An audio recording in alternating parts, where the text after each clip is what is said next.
Steve Muth and his family decided to take a 14-day cruise that started out in Hong Kong. The plan was to enjoy a tour of Asia and fly home from Shanghai. But instead, they ended up in the capital of Cambodia. And now they're desperately trying to find a way home, but booking a flight has been near impossible. Our life has been frozen at this point, and it's frustrating because there's nothing we can do about it. Muth thought he and his family would be safe getting on their Holland American cruise ship. They checked our temperature, they had to sign statements, the whole 9 yards. And so they were pretty diligent about keeping people off the boat that they thought might be a threat. First, the ship was turned away from Manila. They spent a day in Taiwan only to be asked to leave a day early. Then the ship tried to get to Japan in an effort to fly people home. They were again turned away. In Thailand, they were met with a warship.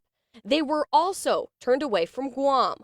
Once they arrived in Cambodia, he and everyone on the ship were tested for the coronavirus. A 10-inch Q-tip swab, and they stick it up into your nose to the point where it touches the base of your brain, and it hurts. A woman on his ship tested positive. I've got a lot of questions. She's 83 years old. She apparently hid symptoms for the better part of 12 or 14 days. So I wonder if it's possible she would have contracted that even at the airport when she was in transit and then became ill. Now it's been near impossible to come home. It appears as though there's a name out, or I should say a roster out there with the name of all the passengers. And they're actually stopping people at airports.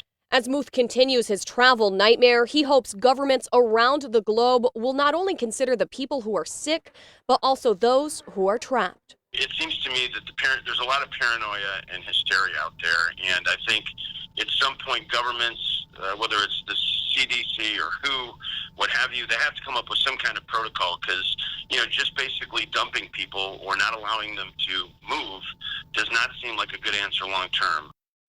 Muth and his family were supposed to be home 3 days ago, and as of now, they still don't have plans to return to Michigan. Allie Hoxie, 7 Action News.